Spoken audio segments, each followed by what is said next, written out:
I look. Okay, whatever. Hi, we're Team One, and this is our Unit 3 discussion. My name is Susan Branham. I teach in Alief ISD, and I will be a math instructional coach next year. I'm Amber Basagalapi, and I'm the instructional specialist for high school English in Pasadena ISD. I am Janae Boykin, and I'm a third grade teacher in Alief ISD. We looked at the ISTE standards this week before we started reading, and so the ISTE standards for Unit 3 are as follows. Model digital age work and learning, the standards for teachers. Model digital age work and learning, and teachers will exhibit knowledge, skills, and work processes representative of innovative, professional, and global, and the rest of that. All right, communication and collaboration is the standard for students. So communication and collaboration, students use digital media and environments to communicate and work collaboratively, including at a distance to and contribute to the learning of others. Technology operations and concepts is also a standard for students. So the students will demonstrate a sound understanding of technology concepts, systems, and operations. We also had digital age learning environments. This is a standard for coaches where we use the technology to create and support effective digital age learning environments, maximizing the learning of all students. And digital age learning culture as a standard for administrators, where we're focusing on educating to create, promote, and sustain a dynamic digital age learning culture, providing rigorous, relevant, engaging education for all students as administrators.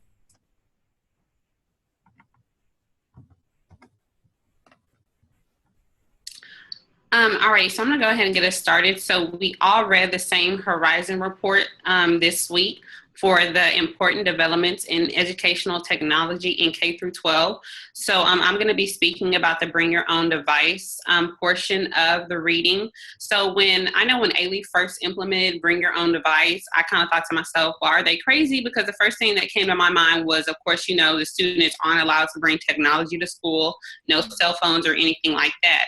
But I have actually implemented the bring your own device in my classroom. And what I found is that when the students have their own devices, I feel like they're more engaged and they're better able to make a connection because they're not just on their phones or their laptops or tablets playing, but they're actually learning tools and technology systems that they can utilize in the classroom and also outside of the classroom. We're teaching them skills that they can use, after they've gone on and graduated for us. So I haven't really seen many cons when it comes to bring your own device. Of course, every now and then you're gonna, as you're walking around and monitoring, you're gonna have those that are kind of off track, but for the most part, they've been very engaged and they wanna actually learn more applications and programs they can learn in order to assist and better help them learn.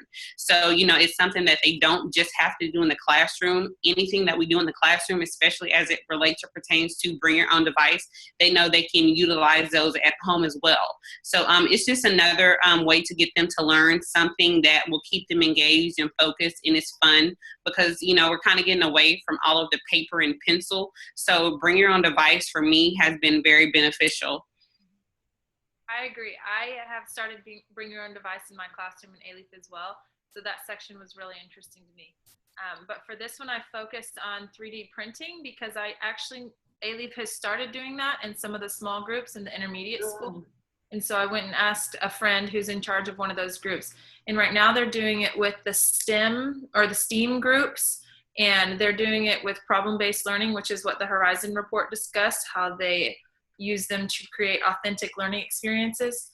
And in the Horizon report, they discussed that they could do models with math and create replicas and history with ancient artifacts. And that was really interesting to me.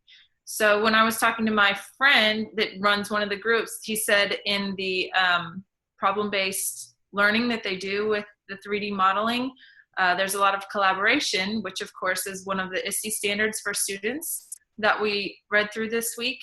Mm-hmm.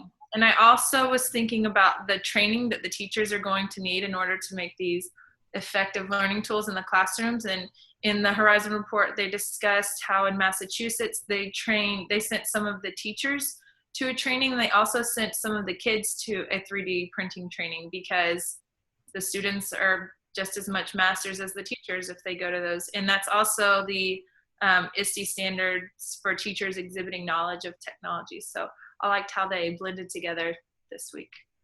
So something I want to bring up here, in the way the report is structured, they talk about the years to implementation for each of these things. The BYOD is one of the earlier things that happens in developing the integration of technology.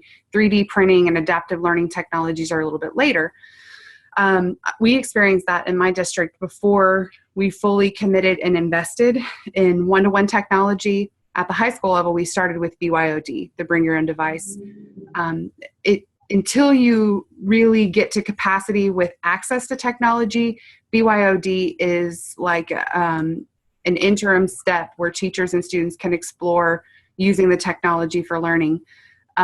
When you get into more consistent and reliable access to technology, you can do things like the PBL, the project-based learning that Susan talked about, and then adaptive learning technologies, which is where in the design of the technology, students have the ability for like branching, where they'll answer a question. If they get it right or wrong, they're going to get either a harder or easier question to enrich, extend, or scaffold their learning. That adaptive learning technology connects to some of our conversations last week about creating a personalized learning environment with technology, which is a step beyond just differentiating for, you know, the on level, the below level, and the above level pathways in your classroom. So connecting back to the ISTE standards, having adaptive learning technologies requires first consistent access to technology. It requires a curriculum developed by coaches and supported by administrators, getting into those standards, and then also the modeling of how to use it and for releasing it to teachers so they can create their own adaptive learning technologies. The article, the Horizon report, gave several options and platforms and learning management systems for adaptive learning technologies. In my district, we've used the Google tools for the branching questions in Google Docs. And we've also just purchased the enterprise version of Schoology, where you have more ability to do some of that branching and be adaptive to the needs of students. So we talked about a lot today for the Horizon Report Unit 3. Thank you for learning with us. Thanks, guys.